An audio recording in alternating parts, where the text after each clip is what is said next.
Okay. Hello, my name is Zohaib Qayyum. We are four members, Divine, Peters, and Dolepo, and Wajid Rasool. Now, my presentation topic is: Does equal pay matter, or should men be paid more than women? We are today presenting our research project under the module Management Simulation entitled Does Equal Pay Matter, or Should Men Be Paid More Than Women? This case discusses a universal problem in the contemporary workplace: gender pay discrimination. Our presentation fits within the larger theme of gender diversity and the significance of gender diversity in constructing the potential of organizations. TS12, we Group 155, Tutorial 17. Team, our purpose is to share with you facts, figures, and opposing perspectives against the norm. Pay equity is not women's business. It's a social issue with business productivity, morale, and overall economic growth implications. We will explore if past rationalizations for pay disparities are still applicable in the modern business world, and how companies can establish more equitable and diverse workspaces.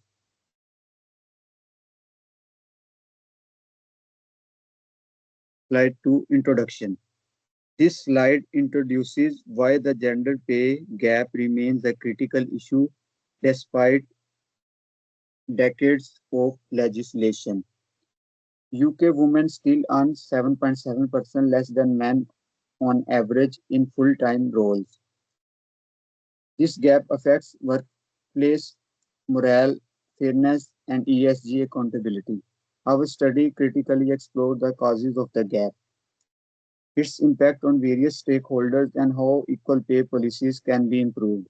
We also compare international examples like Iceland. The research is prepared for the Institute of Directors to support better leadership and policy advocacy around equal pay in the UK industries. Slide number 3. Despite the UK's Equal Pay Act of 1970, the gender pay gap persists due to structural, cultural, and policy related barriers. This issue remains because of systematic inequalities such as occupational segregation, biases, and the motherhood penalty. Enforcement gaps also weaken the law in effectiveness as many companies face little accountability. Women still hold fewer than 10% of FTSE positions, and transparency barriers prevent meaningful salary comparisons. The Institute of Directors should care because equal pay promotes ethical leadership, attracts talent, and strengthens public trust. Ignoring it could lead to legal trouble, ESG risk, and serious damage to reputation. Slide 4. To understand the gender gap, we must look at historical and global context. The Equal Pay Act of 1970 aimed to eliminate pay discrimination, yet over 50 years later, disparities remain, especially in leadership and high-paying roles. In 2024, the UK reported a 7.7% gender pay gap among full-time workers. Women remain underrepresented in executive positions and dominate lower paid sectors. Globally, Iceland leads with the legally binding pay transparency laws, while the European Union pushes for stricter regulations. In contrast, the UK lacks mandatory enforcement unless challenged legally. These insights highlight the need for stronger policies and accountability. And now, Dulepo explains further. Hello all, I am Dalakbo Olukusha Yunus, and I shall be taking you through the second half of our presentation, which I will start with the two theoretical perspectives which guided our analysis: gender organizational theory and stakeholder theories. Next, I shall discuss the causes of the gender pay gap, its effect on various stakeholders, and the trend of UK over the few years. Slide 5, the theoretical framework. The theoretical basis on which our research is founded in outline below. we use gendered organization theory, in which we are interested in how men are systematically favored through organizational system, through promotion, social relationship, and assessment. We can gain understanding of the structural issue that exists in neutral procedure from this theory. We also reference the stakeholder theory, but that business must consider all their stakeholders, not just stakeholders, such as investors, employees, and the regulators. It highlights the ethics and strategic impactive to pay inequality for women. Together, this theory also allows us to examine external responsibility and internal basis. They are all also comparative businesses to design solutions that are both plagiarism and social responsibility. Slide 6, the root causes of the gender pay gap. The main causes of this gender pay gap are illustrated on this slide. How they come first among them are in occupationally, where men prudent the high pay sector such as tech, finance, and women over represent themselves in low pay sector such as care and education. Second, in motherhood penalty, whereby women work fewer weeks and fewer hours after giving birth and are seen by employers as being less dedicated. Thirdly, on unconscious basis, women are unlikely to consider leaders and encounter barriers in terms of recruitment and promotion.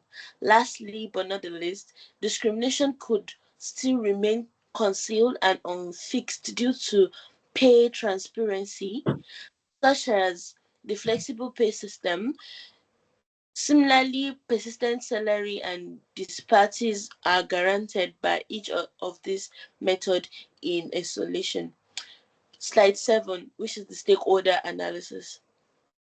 This presentation discusses the impact of the gender pay gap on various stakeholders: low lifestyles, earning, low pensions, and reduced career development potential. Particularly for women, it reduced career development potentially leads to worker dissatisfaction and turnover.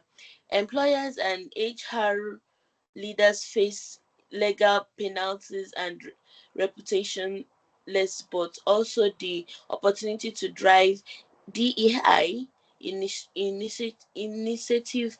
Government and pay policymaker must close legislative gaps and enforce transparency to support national income issues.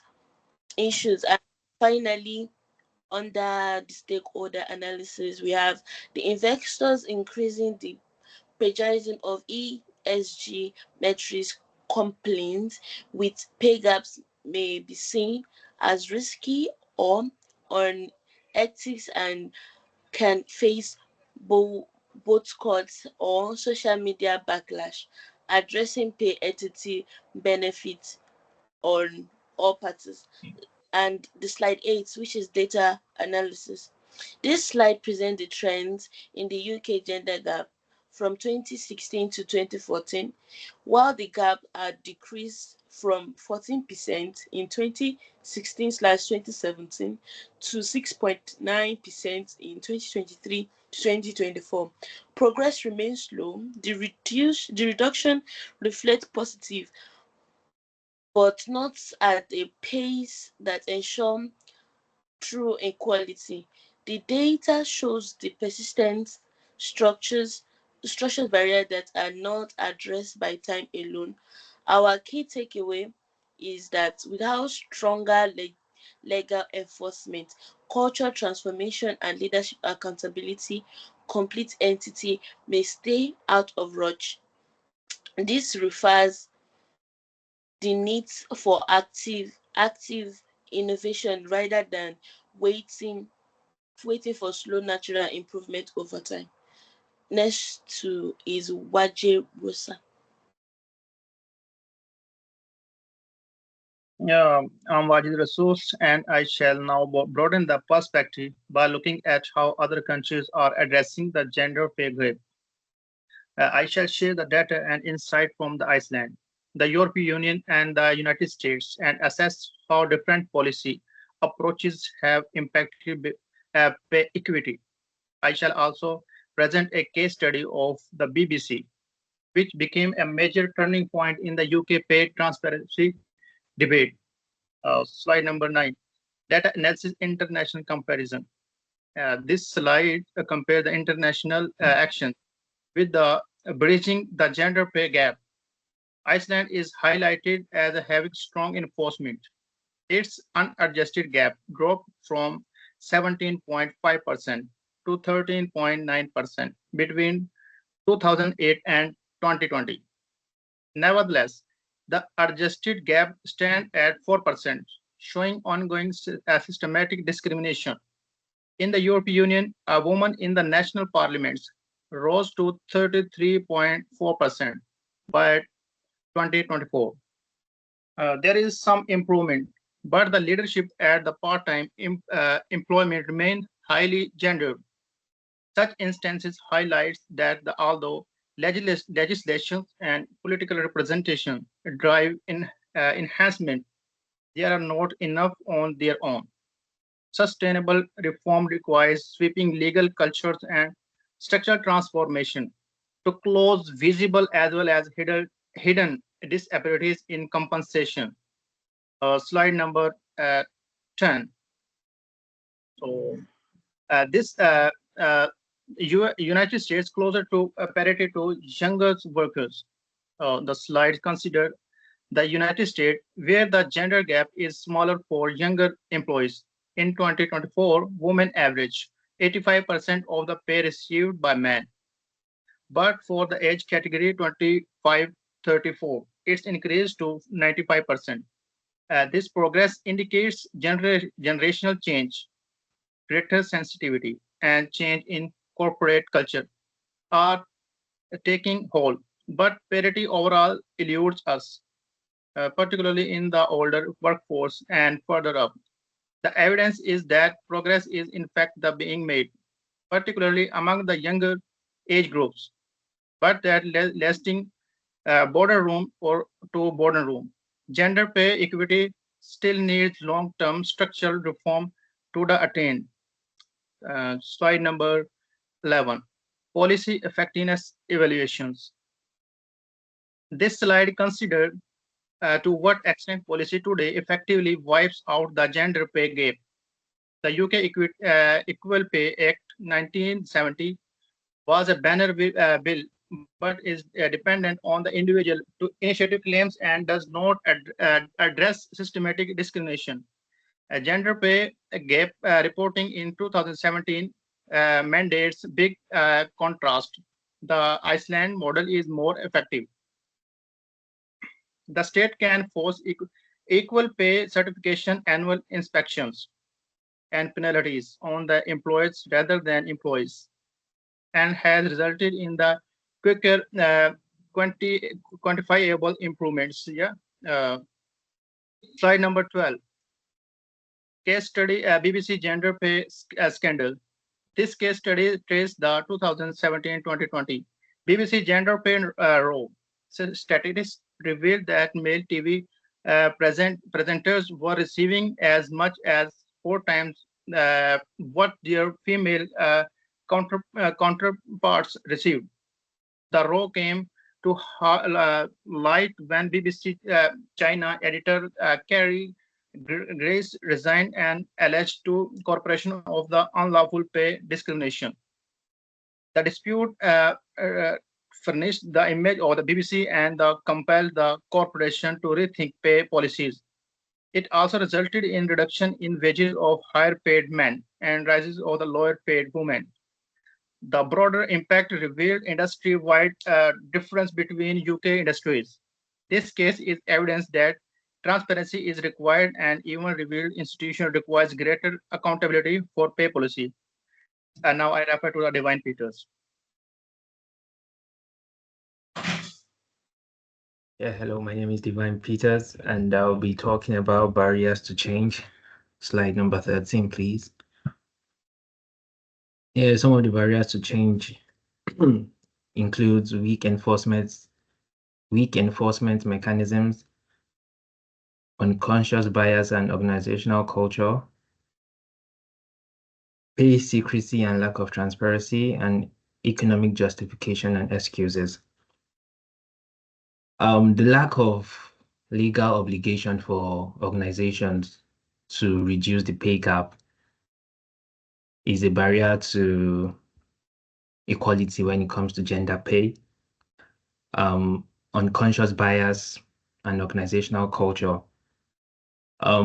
Women are faced with different stereotypes, such as women are more emotional, women are less logical, women tend to act more irrationally, women are the weaker sex, quote unquote.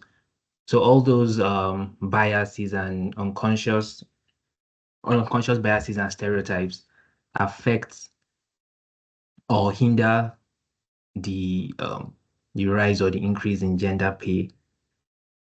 And pay secrecy and lack of transparency, just like the BBC scandal showed that male presenters were paid 4 times more than their female counterparts. The secrecy in the pay that both genders receive in the same organization for the same role also adds to the barrier to change, because if you don't know what your counterparts are earning, you don't know if you're being paid less or if you're being marginalized or if you're being cheated or whatever. So the secrecy in and lack of transparency when it comes to pay also serves as a barrier as well. And economic justification. Yeah, the misuse of performance-based pay structure justifies the gap. So what this means is that when you say women earn less than men because they work less, it doesn't take into account the fact that women work lesser hours or fewer hours than the men.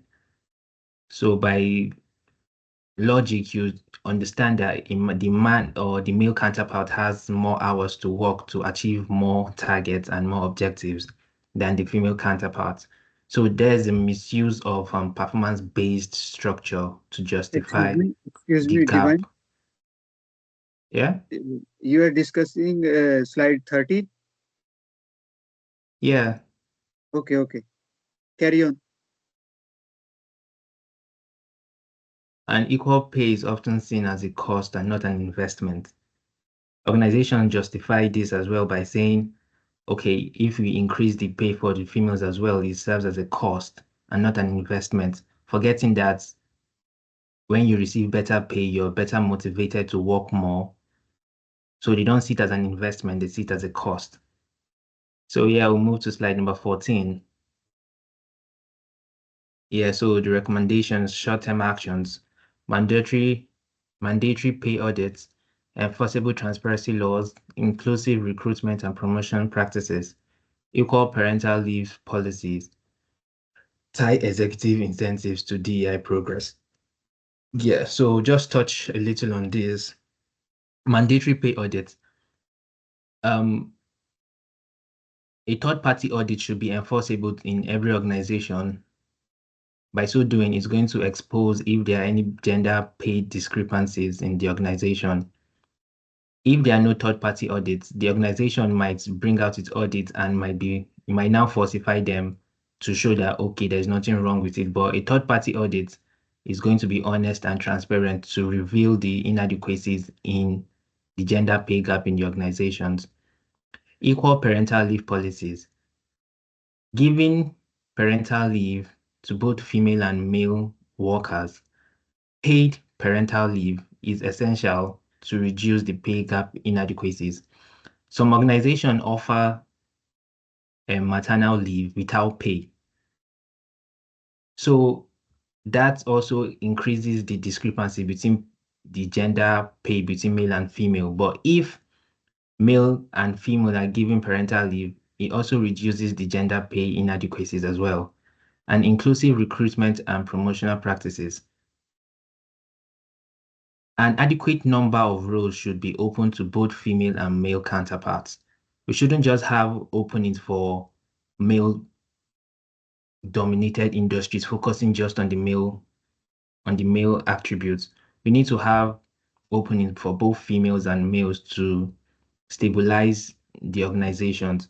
You might have recruitment policies that states you need to have 20 males and 20 females in the same industry. By so doing, it reduces the gender imbalances and discrepancies. So we'll move to slide number 15 and recommendations, long-term actions. Legislative reforms, cultural transformations within the organization, national equal pay strategy, education and awareness campaigns, ESG integration and investor pressure. Yeah, so same legislative reform, replace passive reporting with proactive equal pay enforcement laws. Education and awareness, promote early education on gender equality in the workplace. So this has to start from the grassroots, start from the early years, teaching the girls that they are equal to their male counterparts and not just the stereotype of, oh, a woman is supposed to be in the home or raise children just alone. Teaching the girl child that she is also as valuable as the male counterparts. Moving to the next slide, slide 16. Yeah, risk and uncertainties. Resistance to change, number one, economic uncertainty, policy weakness and delay, legal risk and misuse, and global business complexities. Some employers push back against new policy, claiming cost as the reason, while some are resistant because of the Old Boys Association and the male dominant figure and not wanting to relent on that hold that they have in the organizations. Economic uncertainties, recessions and financial downturns. If there are recessions or whatever economic downturns, it's easy for organizations to use that and restrict themselves from increasing the pay gap between the male and female. And weakness in policy and delays and legal risk and misuse. Yeah, so we'll move to slide number 17. We talk about the conclusion. So the key findings, the UK gender pay gap persists despite decades of legislations. Root causes include occupational segregation, bias and policy gaps. Countries like Iceland show that enforceable transparent systems do work. Then we recommend that implementing short-term actions, pay audits, bias training and transparency. Pursue long-term structural change, enforceable laws, cultural transformation, and investor influence. Develop a national strategy that is measurable, funded, and accountable. Final message to Institute of Directors. You have the platform and influence to lead on this issue.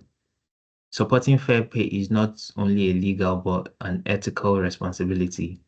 It is a strategy imperative for sustainable growth, trust, and innovation.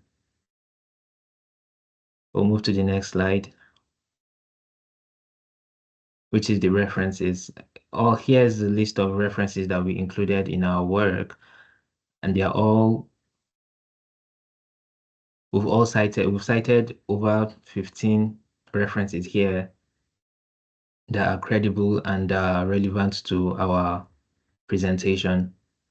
So thank you for your time, and yeah, thank you. Okay, thank you so much all.